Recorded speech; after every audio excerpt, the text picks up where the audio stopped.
this is an ignition device that you can ignite correctly. Oh, cool. This is a Forster's Fusee. It's not a highway flare, very much like a highway flare, but it's a Forster's Fusee. You notice at the end of it has a hollow core on it.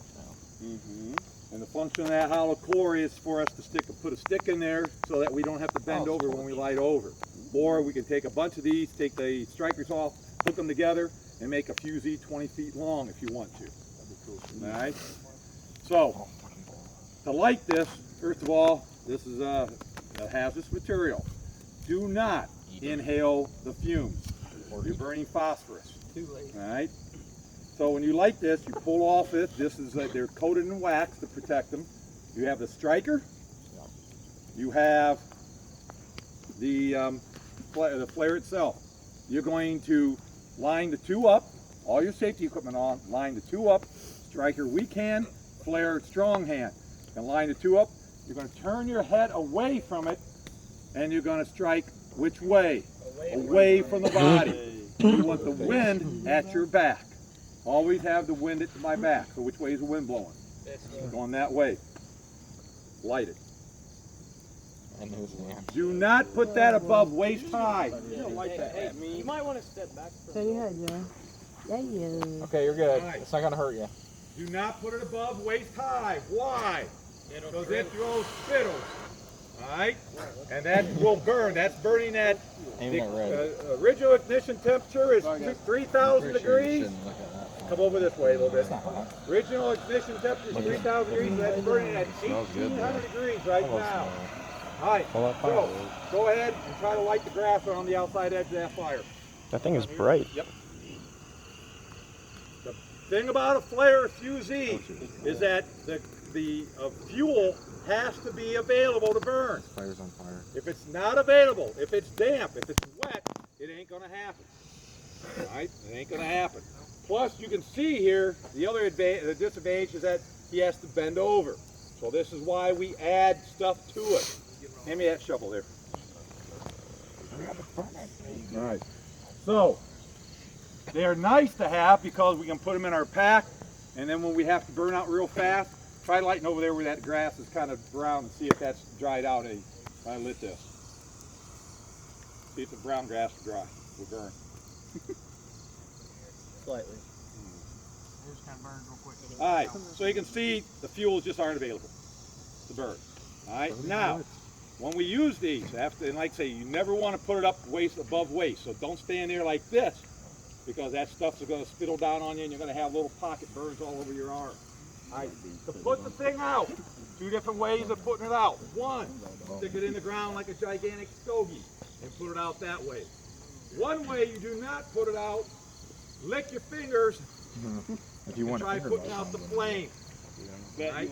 The other way to put it out is to strike it behind the flame sharply against the edge of an object. So what I want you to do is to strike that behind the flame sharply against the edge of that tool.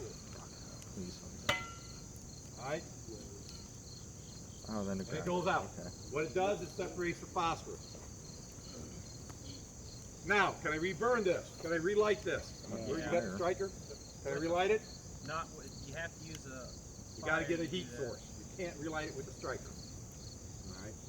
Alright, so, any questions? I don't have everybody on there because you just burned up $4.50 right there. Woo! Alright, that's part of your lap heat.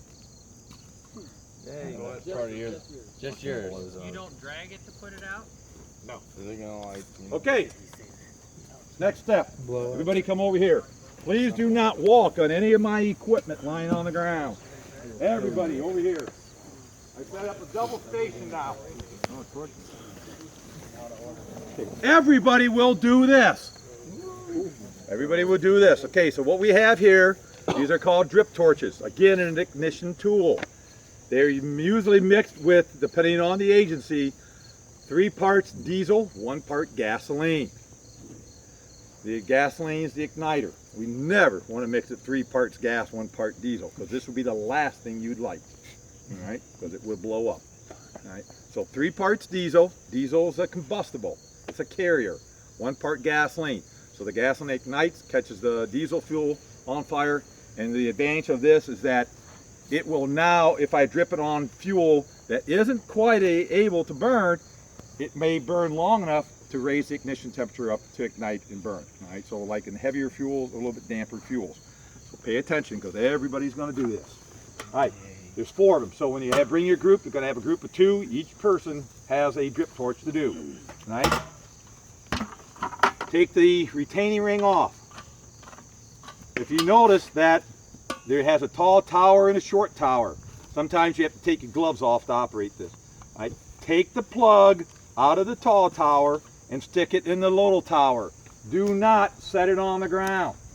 That's what this function of this little tower is for, so that you do not lose that plug.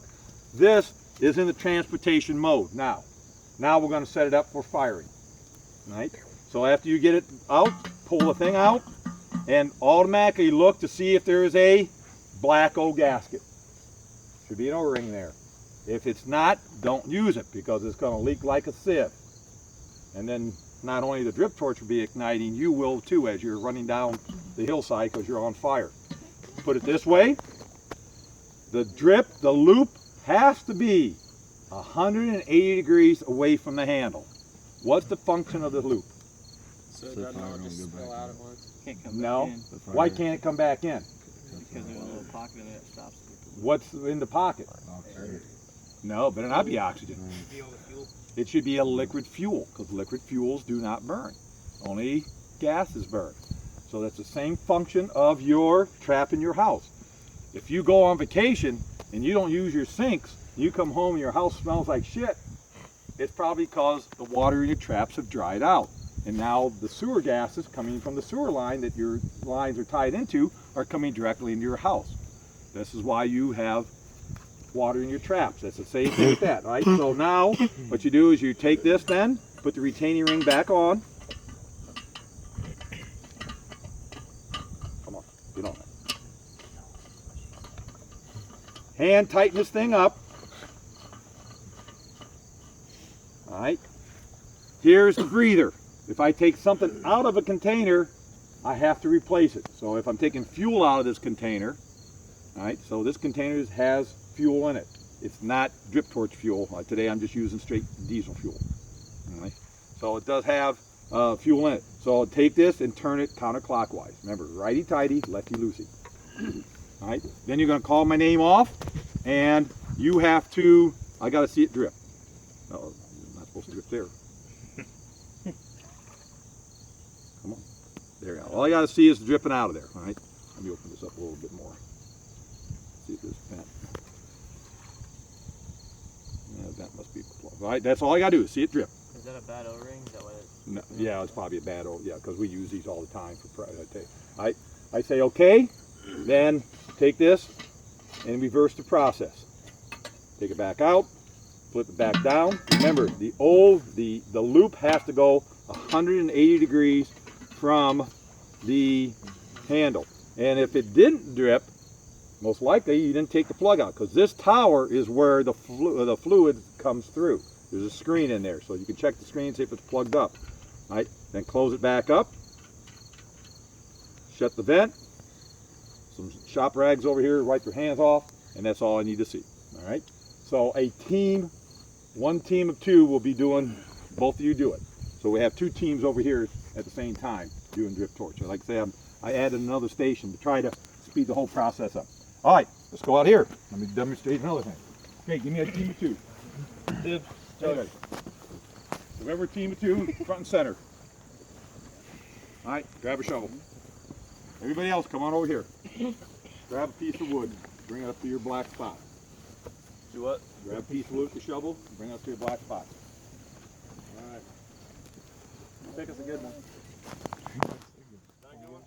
Well, my goodness. Get along. Get some fire on that sucker. I'll tell you, if you grab a wimpy one, I'll get back with you because you're gonna do this twice. That's good. That's good. All right, All set right. it down. I Anybody else? get Come on up another here. wimpy one. All right, All right, get the other tool.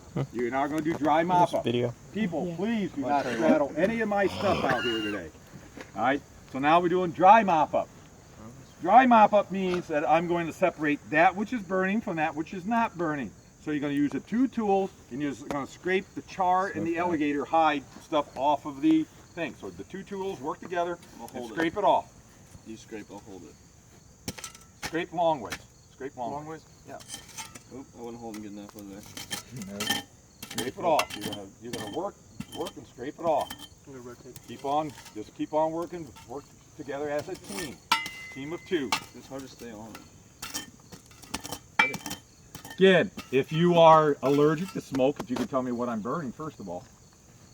And no, it's not medicinal.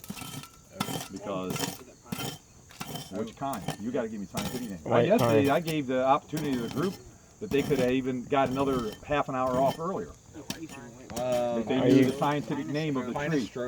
No. Are you burning red pine? No. Yellow pine. Well, yeah. What you give me the scientific name? What's the scientific name? Yellow pine. There is Pitch pine?